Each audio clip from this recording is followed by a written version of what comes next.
Welcome to the Powerlifting and Power Ballads podcast, where we bring you a weekly dose of powerlifting news, tips, and training advice with a touch of 80s rock ballads. This podcast is presented by Team Rohr Powerlifting, your source of the most comprehensive coaching and meet day preparation.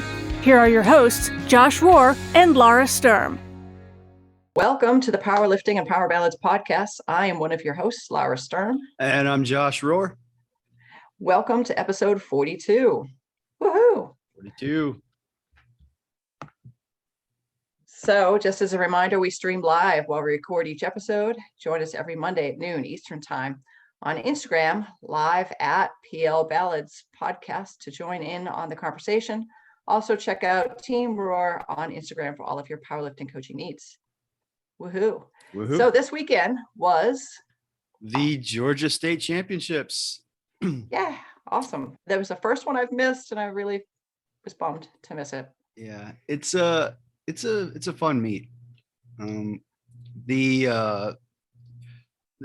really like the team aspect of it. It's a lot of fun. You see a lot of teams and the camaraderie between all the team members and stuff. It's really cool. Sorry if I sound a little weird. I was doing a lot of yelling yesterday, and That's what happens. And yelling through a mask is even harder. So I'm losing my voice a little bit.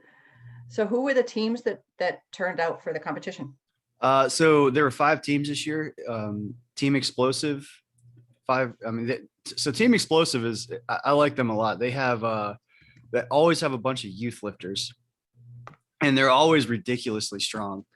The part that really hurts them all the time is youth lifters don't count for team points. So they only have like a handful of lifters that are, 14 or above. And they have just like this massive load of youth lifters that are just like breaking. I mean, I don't know how many records they broke this weekend with their youth lifters. If they some of those kids, if they would stick with it, they would be unreal. I remember seeing I think a 7-year-old girl bench press her body weight. Yeah. Like, yeah. Well, so that girl was still there. She's 11 now. So nice. I think she started when she was 8. So she's been lifting for 3 years and she's 11. Like, wow. How crazy is that? But awesome. I can't remember her numbers off the top of my head, but she opened, okay, I do remember something. I think she opened her deadlift like somewhere like around 150, 160 pounds. And she weighs like, I'm making this 80. up a little bit. Yeah. Right. She weighs like 80 or something like that. She's 11. It's like, it's like almost double body weight opening deadlift at 11 years old. And you could tell it was just like a complete warm up. It wasn't even hard. Mm-hmm. Yeah. Kids have amazing natural strength. But then you keep building that over the years, and that could really be potential. That's awesome. Yeah. Where did it go? Yep. So that was one of the teams, 5 Rings Barbell. They registered a team for the first time this year. And they did really well. Trueborn Strength was also a first time team, and they actually brought a lot of lifters. I can't remember how many they had, but I want to say they had somewhere, 20 plus lifters that competed. Wow. And it was really cool. Siraj is doing a great job with them. And then Elite Iron, they won the last 2 years, and they're always fielding like a really, really competitive team. Usually they have a lot of national team members that are, competing and stuff as well.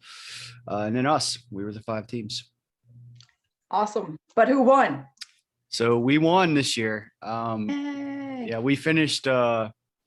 So I want to say it was 101 to 96 or 101 to 98. It was I think it was 6 points. So it would have been 96, right? Really close. 101 to 96. Yeah. And it was competitive the whole time. Like, James and I were both watching the scoreboard pretty close. There were some third attempt changes and stuff like that. So it was a lot of fun. It feels good to come out on top of that, because the last 2 years we finished second by just a few points. So to come out on top was really cool. So that's awesome. So who do we have lifting for us? We had 14 lifters lift. We had Ben Green, Stefan Nazaire, Ballard Childs, Nathan Booker, William Ruff, Chris Whiteson, Joe Faircloth, Matt Trahern, Cordell Estrada, Jenna Weinstein, Stacie Metcalfe, Gretchen Patzios, Amy Pancake, and Cheryl Wolfinger. They all did really good. We had quite a few PRs, squat, bench, deadlift totals. Ben Green won best male equipped lifter, so that was pretty cool. Excellent. And Matt Trahern won best male raw lifter, so that was cool. And then I think Jenna was 4th overall in the female open for best lifter, so that was pretty cool. But I do want to give a shout out to like basically our entire team, because we had handlers there, myself, James Vang, Chris Elmore, Greg Simpson, and Colin Capel. Those guys did awesome, but like it really, like, it wouldn't happen without everybody that was there. Like all the lifters that were on our team, all the people handling, everybody cheering for each other. It was something special. I'll say that it was a special weekend. And for the first time, you weren't running the meet. You were actually just able to coach. Yeah, I think that's probably what makes it so special, at least in my opinion, for me personally, is just being able to be in the moments with everybody. Like that wasn't always the case the last 10 years, because I'm always, like I said, running the meet. So being able to just be the coach and, help get everybody ready, like, high five when it's a good lift, give a pep talk if it's not. I mean, that's what we train for year round. Like, and then it's just always been hard for me to be with people like day in, day out training. And then on meet day, like, well, you guys are, somebody else is taking care of you. I can't be there. Right. So it was really nice to be able to be part of that. That's awesome. Yeah. Good on you, Josh Rohr. Thanks, Laura Sturm. Being able to be a coach, and that's what you do. That's what I do. That's what I love doing too. I like really, really well run meets, and that's kind of why I started running meets. But props to Kathy and Becky. I mean, they did a really good job with the Georgia State meet. So the torch has been passed Officially. Yep. Awesome. No going back. No backsies. no backsies. I'm out. Thanks. Yeah. Running meets is hard, and it's just a lot of work. I mean, I think somebody, who was it? Steve, what's his last name? Ran the big raw meet. Steve Mann. Thank you. Steve Mann said, running a meet is like a wedding but every lifter is a bride. Yeah. So, and that's very accurate. Like, I think so.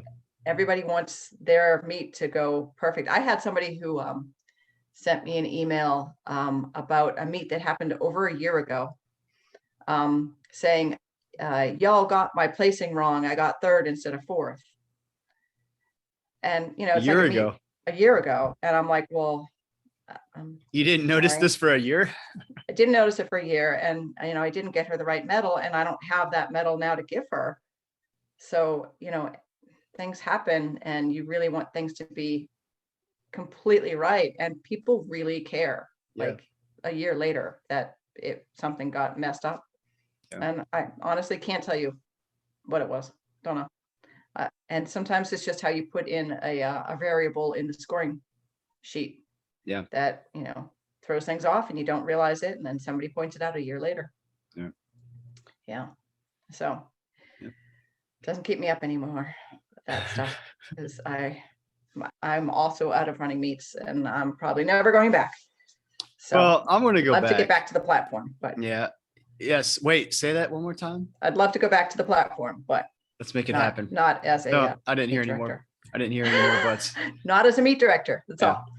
Cool. Yeah, no, I still plan to run a couple meets here and there, but I was doing the majority of them in Georgia for a while, and it was great. I did, parts of me enjoyed it, I guess. But I just think I'm at a point now, like I want to really focus on the things I really truly enjoy. And that's the coaching aspect. So, I'll run a meet or two here and there. But main focus is going to be on coaching. Right. And be there for your team. Yeah. Right. Because that's the fulfilling part of it for me is seeing the the accomplishments and successes and honestly being there in the failures too. I mean, that's part of it. Like it's a lonely feeling when you miss a lift and turn around and like you don't know, nobody's there. So Right. being there's the part that I like. Oh, So tear just. yeah, I know we need to change the subject. Yes. Yeah, I don't know what the deal was. So like when they did the team stuff, like I'll just say it, like my eyes started leaking for some reason. I don't know why. But then you were like, wow, we've been so close so many years in a row, but to actually come out on top this year and have it be the first year that you're back as a coach, that's got to be pretty sweet. Yeah, it was pretty sweet. I'm sorry I wasn't there for that. It's all right. I get it. There were it was pandemic.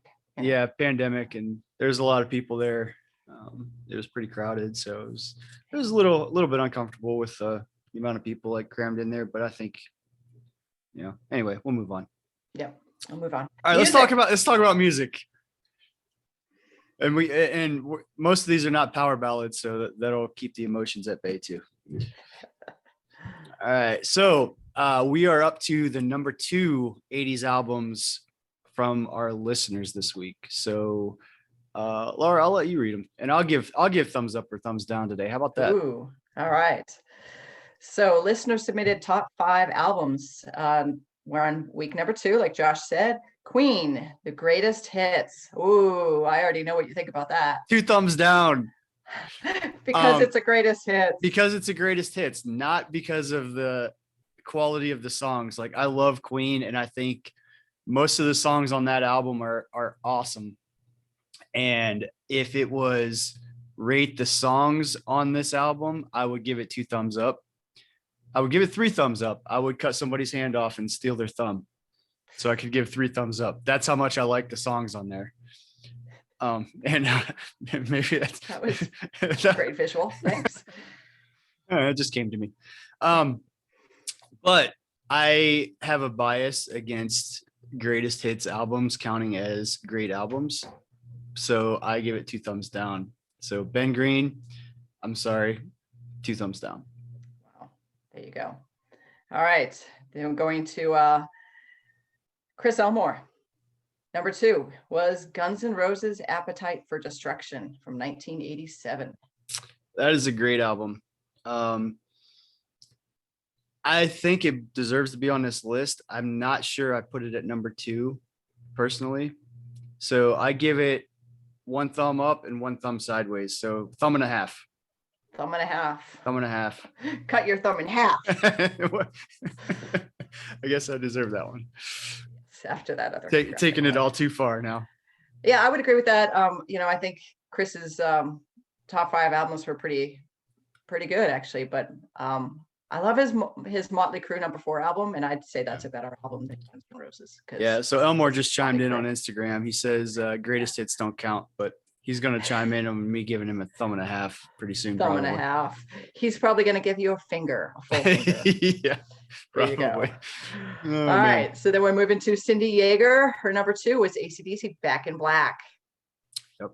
I know you can't fault that. I can't. I give that 2 thumbs up. I had it on my list. What did I have it? Number 4, I think. I think it was. Yeah, I had it number 4. Yeah, I had it number 4. I can't really argue any. I will say this. All the ones that I have on my list, any one of them could be number 2 through 5. There's a clear number 1 for me that we'll get to, but so I can't fault that because I had that on my list as number 4. I could put it at number 2. Yeah, I give that 2 thumbs up. There you go. All right, and then we're going to Stacie Metcalfe. Also had Guns N' Roses' Appetite for Destruction. Enough said.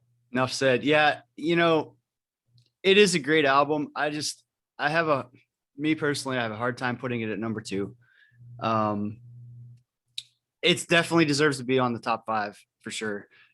It didn't make my top 5, but it's very hard to have a top 5 80s. Like there's just so many great albums. So many. I'll stick with it. I'll give it a thumb and a half still. There you go. Amy Pancake, her number 2, was John Cougar Mellencamp. Is the name of the album. So this is one that was not even on my radar. And it is also a great album. See, that's the thing. Like all these people keep coming up with these albums that I just, for some reason, overlooked. And I'm like, oh yeah, that could have been on there. So maybe this really should have been like a top 20 80s album list. And that was Elmore's argument to begin with, like, because he submitted 10, said there's no possible way to do 5, but we're gonna try to do 5. Anyway. It's tough. It for sure. There's some really good ones. I'm gonna give it a 1.5 thumbs. And the only reason it's not getting 2 thumbs up is because it didn't pop into my mind when I thought top 80s albums. Maybe that's just because of me being short-sighted, I guess, maybe, but there were so the 5 on my list and a couple others, like immediately when we decided to do the top 5 albums, popped into my head.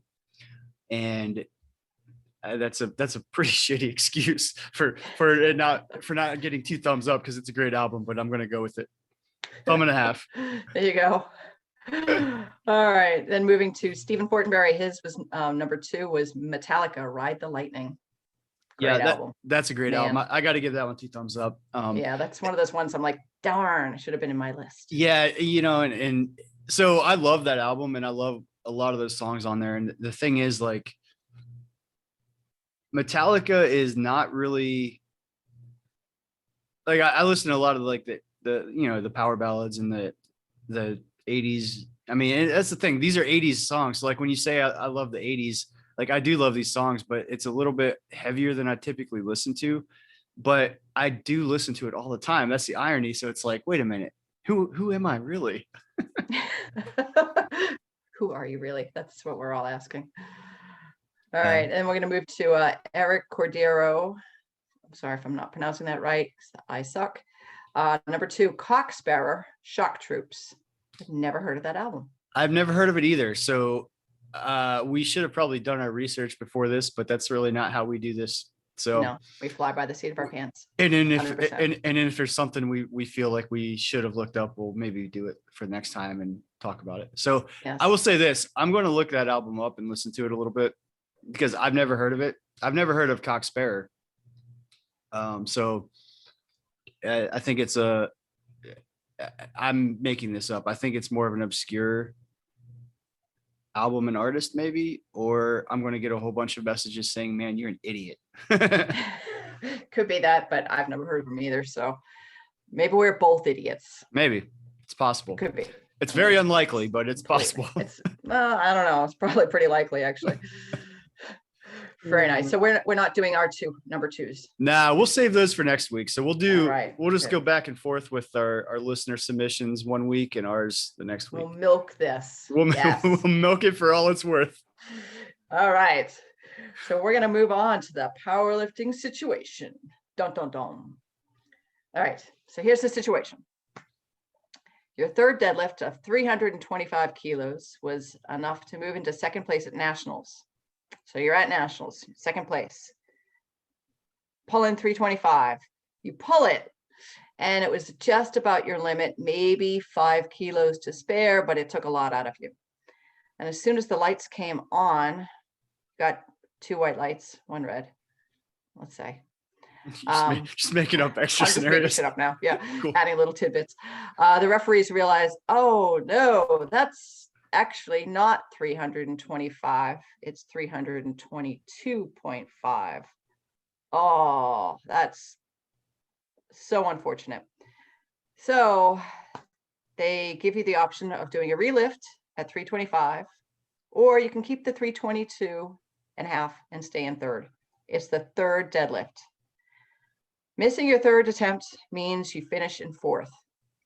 So if you go for 325 and miss it, you're going to be in fourth. Or you can just stay at 322 and a half and stay in third. What do you do? This is a shitty situation. Boy. Anytime there's a misload, it's unfortunate. It happens. Like, people make mistakes, spotters and loaders and stuff like that. So it's just a very unfortunate situation. So normally with the relift, you go at the end of the round. So you basically, have most of the flight in a lot of situations to recover and stuff like that. However, third attempt deadlifts, if there's a misload, you follow yourself because you're allowed to make changes in third attempt deadlifts. So from a strategy standpoint, if a misload could theoretically be to your advantage if if it's misloaded and you're able to change after your competition lifts, right? So in this situation, you get 3 minutes to follow yourself. And I don't know. I think personally there's for me, I know it takes me a little bit of time to recover. I think I have a very low chance of even pulling 322.5 again, let alone the correct way to 325. So I think I would just be content with staying in third. That's a hard thing to say. I'm gonna change my mind here. I'm gonna reattempt 325 because you are there to compete, and especially if you're trying to make the national team, you really want to be in that second place spot minimum, to have a shot at being a high alternate. I still think it's unlikely, and there's a good chance I'm going to end up in fourth, but I think I want it on the bar to give me a chance at it. Right. I just argued both sides. I know this would be a hard one. And the other part is I didn't realize, and I'm a ref, so I probably should realize this, that when it's a third attempt deadlift, if you miss, that it doesn't go to the end of the flight, that you follow yourself.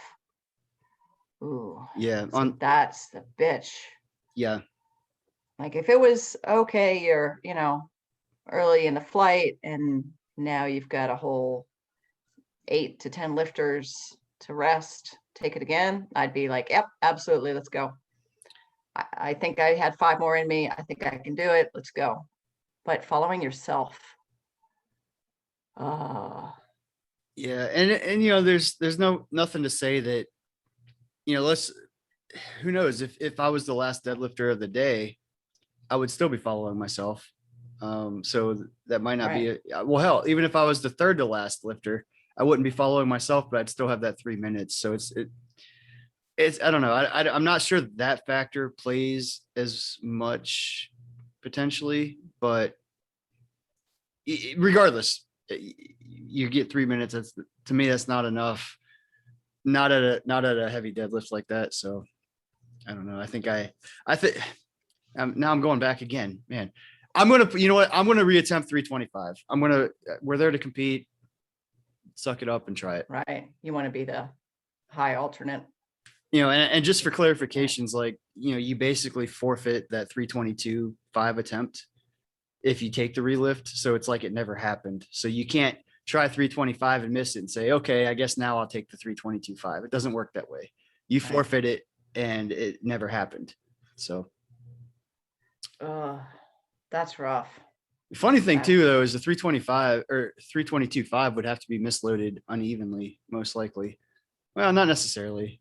I would assume that they accidentally kept one of the side weights off, but maybe not.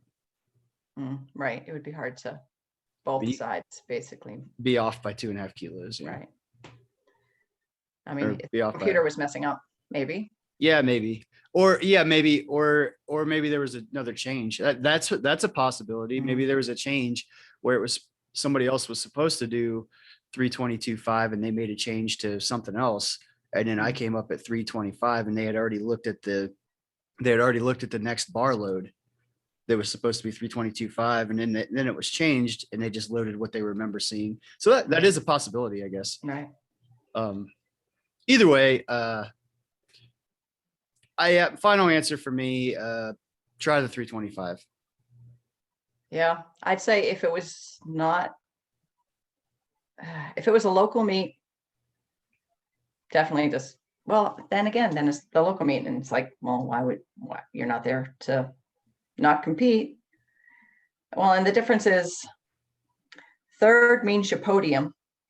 Fourth isn't a podium spot. That's another thing. Yeah, that's a good point. That's the bitch, right? And you want to get the podium.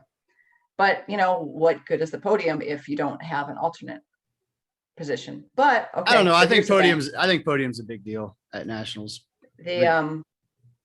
I got nominated. No, I was third at nationals one year and ended up getting a spot as an alternate on the team and won at Worlds. Yeah. So it's not an impossible, like you can make it as an alternate, in third, because they just rank everybody, basically how you would place it over the last 3 years at Worlds. Yeah. But you have a much better shot at being second because they Right. typically look at the, placings there first. But All right. So my final answer is I'd stay at 322.5 okay. and you would stay with third and hope that my alternate placing was high enough. Yeah. So here's the thing though with that. Just throw another wrench in there. So you can only have 2 lifters in the same weight class at Worlds. So that's why third place is not very comfortable for making the spot, because if the first and second place accept, then even if you're the next alternate in line, you get bumped because you can't be Right. on the team. So Right. so one of those 2 ahead of you would have to not go. Right. Boy, let's just say, don't ever let this happen. Yeah.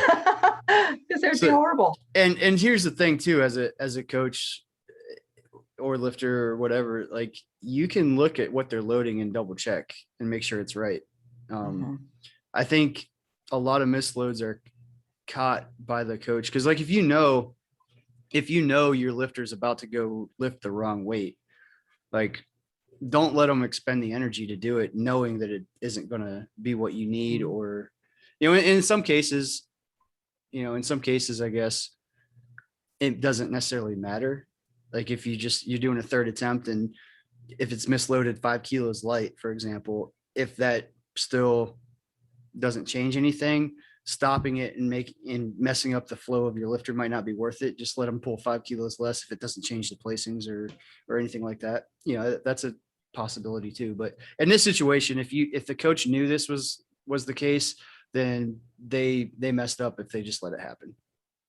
Yeah, I would agree. I have seen world champions come out and, glance at both sides of the bar to make sure that they match, visually, and are correct, Yep. So if world champions do it, there's a reason why. Yeah. And if they're doing it especially at the world championships, everybody's trying to make sure that's right. So. Right. But yeah, so hey, new lifter tip. Yeah. Check your bar load. Just check your bar load because it can't hurt to take a look. And even if you don't know what the bar load is, just to make sure that, there's actually 3 reds, a yellow and a whatever. Yeah. 1 1/4. Don't ask me to bar load. Thank you. Right. So if you look at the other side and that 1 1/4 is missing. Right. It's not loaded evenly. Yeah. It might not have been loaded to the right weight, but it's not loaded evenly. So, right.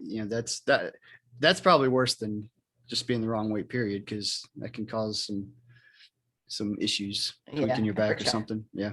Yeah, for sure. Yep. Cool. So there you go. A horrible scenario that we've hashed out. Yeah, I'm still going back and forth in my head what I would actually do. I do think I would try the 325 again.